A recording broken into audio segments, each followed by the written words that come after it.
आज हम महाभारत में आदर्शों के बारे में चर्चा करेंगे। प्राचीन भारत का इतिहास है महाभारत। श्री कृष्ण द्वैपायन नाम के वेदव्यास ने यह ग्रंथ श्री गणेश जी की मदद से लिखा था।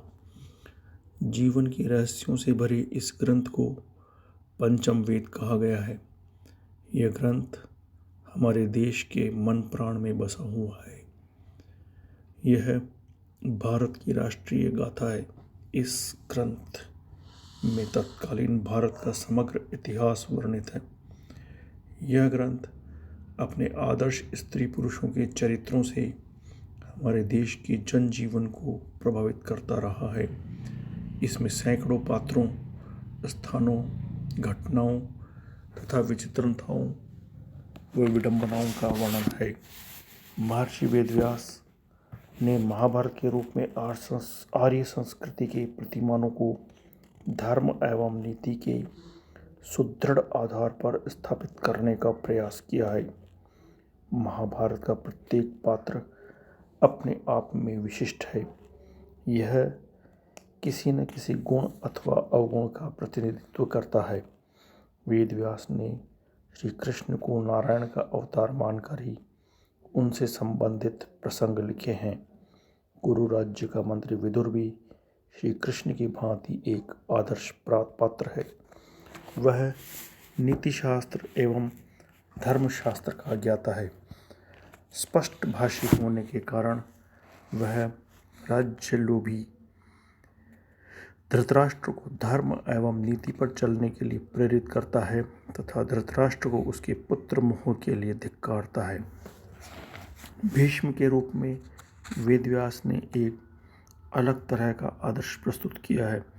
वे धर्म और न्याय का प्रतीक होते हुए भी अपनी प्रतिज्ञा के कारण हस्तिनापुर का सिंहासन से बंधे हुए हैं और द्रौपदी के वस्त्रहरण पर भी चुप रहते हैं। इतना ही नहीं, भगवान कृष्ण के परम भक्त होते हुए भी भीष्म युद्ध भूमि में अधर्मी दुर्योधन की तरफ से लड़ते हैं।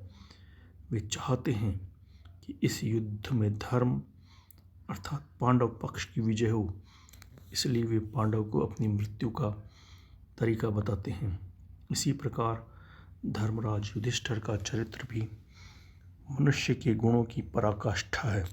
वे सत्यवादी हैं, कष्ट सहकर भी धर्म के पथ से च्युत नहीं होते।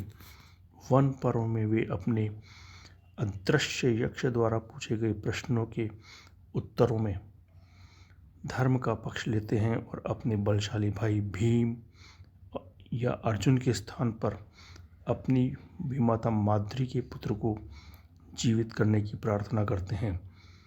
उनमें सत्य और धर्म पर अडिग रहने के प्रति उत्साह है, न कि युद्ध में विजय प्राप्त करने पर।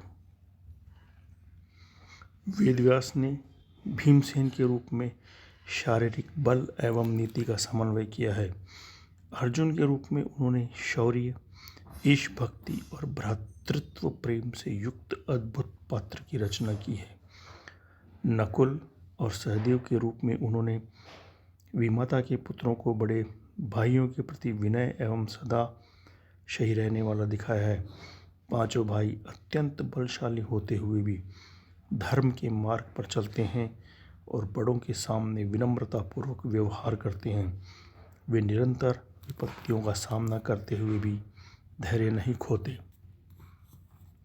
महाभारत में द्रौपदी एक आदर्श नारी है। 5 पतियों की पत्नी होते हुए भी वह सती, साध्वी और पतिव्रता है। महारानी द्रौपदी के चरित्र के द्वारा वेदव्यास ने भारतीय नारियों के समक्ष अनुकरणीय आदर्श प्रस्तुत किया है।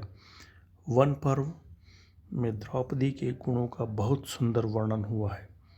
पांडवों के वन में निवास करने के दौरान एक बार श्री कृष्ण और सत्यभामा उनसे मिलने आते हैं और सत्यभामा द्रौपदी से पूछती है कि उसके 5 पति किस तरह उसके अनुकूल रहते हैं।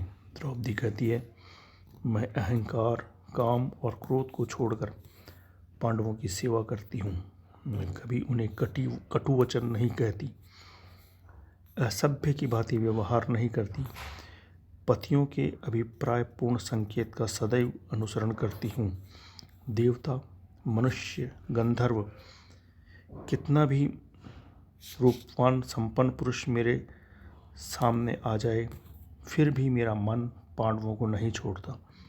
पतियों और उनके सेवकों का भोजन कराए बिना मैं कभी भोजन नहीं करती। उनके सोने के बाद ही मैं सोती हूँ। बाहर से जब मेरे पति आते हैं तब मैं मुस्कुराकर उनका स्वागत करती हूँ। मेरे पति जिस बात को या वस्तु को पसंद नहीं करते, मैं भी उसे त्याग देती हूँ। गुरुजनों की सेवा शुश्रूषा ही मेरे पति मेरे अनुकूल रहते हैं।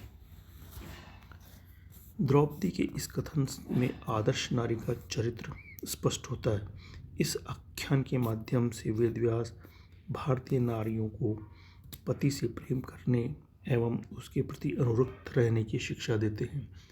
इस प्रकार महाभारत के अपने पात्रों के माध्यम से महर्षि वेदव्यास ने एक आदर्श समाज और एक आदर्श परिवार स्थापित करने की परिकल्पना की है।